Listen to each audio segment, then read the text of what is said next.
और अब हमारे साथ एसबीएसपी के अध्यक्ष ओम प्रकाश राजभर जी जुड़ रहे हैं। राजभर जी, बहुत स्वागत है आपका न्यूज 18 उत्तर प्रदेश उत्तराखंड पर।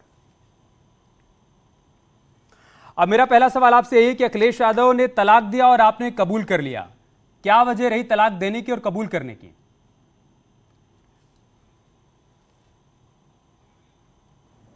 देखिए, मैं अखिलेश जी के साथ गया।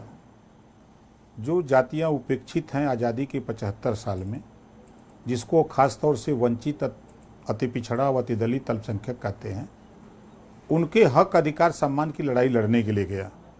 अंदर जब मैंने लड़ाई शुरू किया तो राजनीतिक भागीदारी जब देने की बात आई तो उन्होंने भागीदारी देने से मुकर गए। 58 सीटों का पहले चरण में चुनाव हुआ।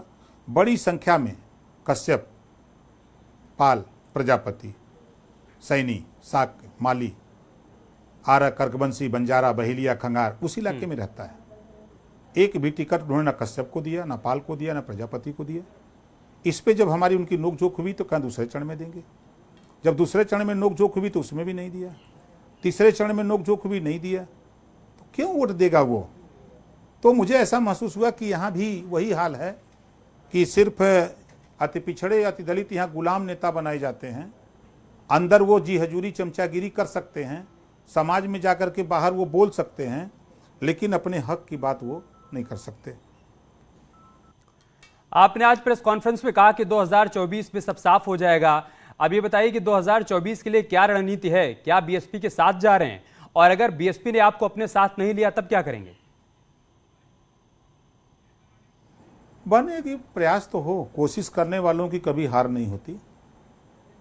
हम धरातल पे मेहनत करके, लड़ करके वो देख रहे हैं कि समाज को हम लोगों ने पिछड़े, दलित, अल्पसंख्यक, वंचित एक तैयार किया, जो पूरे प्रदेश में एक माहौल बना, और यही समाज सरकार बनाता और बिगड़ता है। एक खबर यह भी आ रही है कि बीजेपी में आपकी घर वापसी भी हो सकती है, ये कितनी पक्की खबर है? और साथ ही साथ ये भी, अब जबकि आप गठबंधन से अलग हो गए और आपने कहा है कि अखिलेश यादव नवरत्नों से घिरे हुए हैं, तो क्या उन नवरत्नों के नाम भी बता सकते हैं क्या?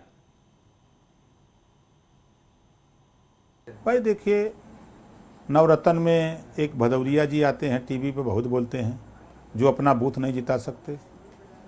एक संजय लाठर हैं जो अपना बूथ नहीं जिता सकते। अरविंद सिंह हैं, वो अपना बूथ नहीं जिता सकते। उनके दफ्तर में जो प्रदेश अध्यक्ष बैठे हैं, अपना बूथ नहीं जिता सकते।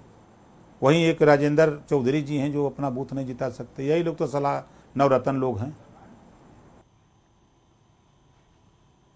अब आपसे सवाल यह है कि कहा जा रहा है कि दो बड़ी वजह रही। एक तो अखिलेश यादव को लेकर आपने बार बार कहा कि उनको एसी कमरे से बाहर निकलना होगा, इसकी वजह से दरार पड़ी। और दूसरी बड़ी बात यह है कि राष्ट्रपति के चुनाव में आपने एनडीए उम्मीदवार द्रौपदी मुर्मू का समर्थन किया, उसकी वजह से दरार और खाई और गहरी हो गई। अखिलेश यादव ने मजबूर किया एनडीए को वोट देने के लिए। प्रेस वार्ता में शायद आप रहे होंगे, तो उन्होंने जयंत चौधरी जी को बुलाया, ओम प्रकाश राजभर को क्यों नहीं बुलाया? हमारे भी 6 वोटर थे। जब प्रत्याशी यशवंत सिन्हा जी को उन्होंने बुलाया तो फिर उसमें हमको क्यों नहीं बुलाया?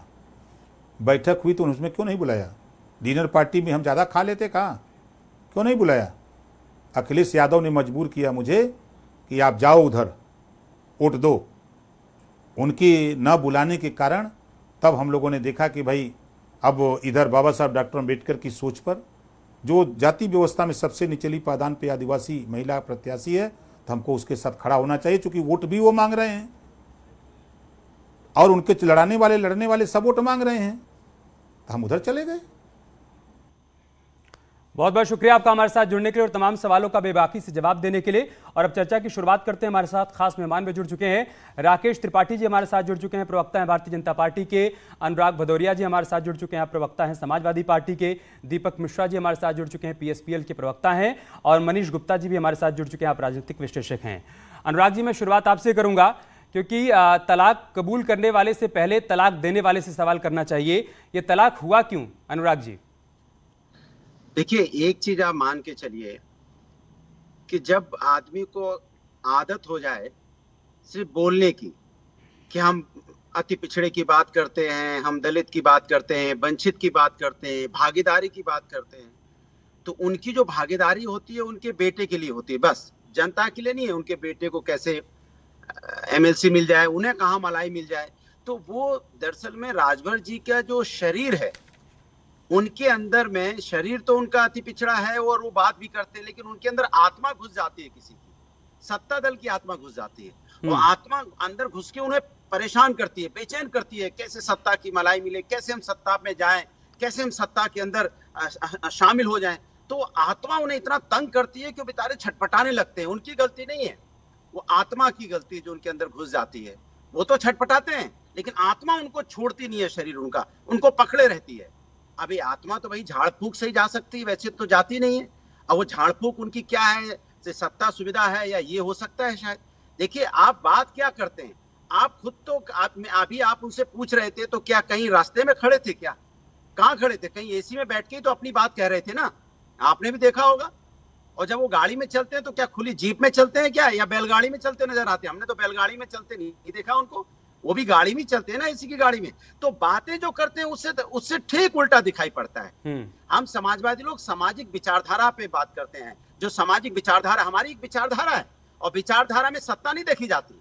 और वो उनकी बात आज कर रहे थे जिनको वो गाली दे रहे थे। अभी चुनाव की अगर सीडी देख लोगे तो कैसी कैसी गाली दे रहे थे, मैं टीवी पे बट वो उनकी भी बात कर रहे थे अनुराग जी, जिनसे अखिलेश यादव घिरे हुए हैं। वो कह रहे हैं कि नवरत्न से घिरे हुए हैं, और नवरत्नों में एक नाम उन्होंने आपका भी गिनाया। उन्होंने कहा कि ऐसे लोगों से घिरे हुए हैं जो अपना ही वोट नहीं दिलवा सकते हैं। देखिए आपके लिए भी कहा है। असल में देखिए वही तो कह रहा हूं, उनको आए बाएं साएं बोलना है। मैंने कहा उनके अंदर आत्मा घुसी हुई है, परेशान है वो। अब परेशान आदमी तो कुछ भी बोलता है। एक आम कार्यकर्ता हूं मैं, और ये आप भी जानते हैं, सभी जानते हैं। रोज मेरे आप हर चीज देखते भी होगे, अगर मैं जमीन पे जाता हूं तो आपको मेरी चीजें मैं पोस्ट में दिखाई भी पड़ता है। उनका क्या दिखाई पड़ता है? उनका रोज दिखाई पड़ता है कि मीडिया के सामने मुखातिर होते रहते हैं। बस 4 ठो मीडिया बुला लिया, और 4 ठो मीडिया बुला के तनी उनको पता है कि भाई इसकी इंपॉर्टेंस कैसे मिलेगी। तो चाचा शिवपाल के भीतर भी किसी की आत्मा है की बात करो अनुराग जी, क्या शिवपाल यादव जी के भीतर भी किसी और की आत्मा है? नहीं, मैंने तो बात कही नहीं। मैं जिनकी बात कह रहा हूं उनकी बात कह रहा हूं। नहीं, मुझे दीपक जी के पास जाना है, इसलिए मैं आपसे सवाल कर रहा हूं। शिवपाल यादव जी ने कहा कि सिद्धांतों के साथ समझौता नहीं होगा, सम्मान के साथ समझौता नहीं होगा। देखिए सबकी अपनी अपनी एक आइडियोलॉजी है। समाजवादी पार्टी की जो विचारधारा है, वो समाजवादी पार्टी में संघर्ष हमेशा देखा है। कई बार सरकारें बनी, कई बार सरकारें बिगड़ी, सरकारें आती हैं, सरकारें जाती हैं। विचारधारा वाले लोग कभी भी इस बात से नहीं घबराते, कभी इस बात से नहीं हिलते कि सरकार नहीं है। सरकार नहीं है तो भी लड़ते रहते हैं। हमने तो राजभर जी को कभी नहीं बोला कि आपके नवरत्न वो क्या, आप तो नवरत्न रख ही नहीं सकते हो। ठीक है, मैं शिवपाल पर आ गया था, दीपक मिश्रा से इसी पर मैं जवाब लेता हूं। दीपक मिश्रा जी, विचारधारा बदल गई। इनडायरेक्टली शिवपाल यादव जी को लेकर यही कहना चाहते हैं अनुराग जी कि देखिए अब सत्ता नहीं रही तो विचारधारा बदल गई, और इस वजह से आज उनको भी कह दिया गया कि आप भी स्वतंत्र हैं, जहां सम्मान मिले जाइए।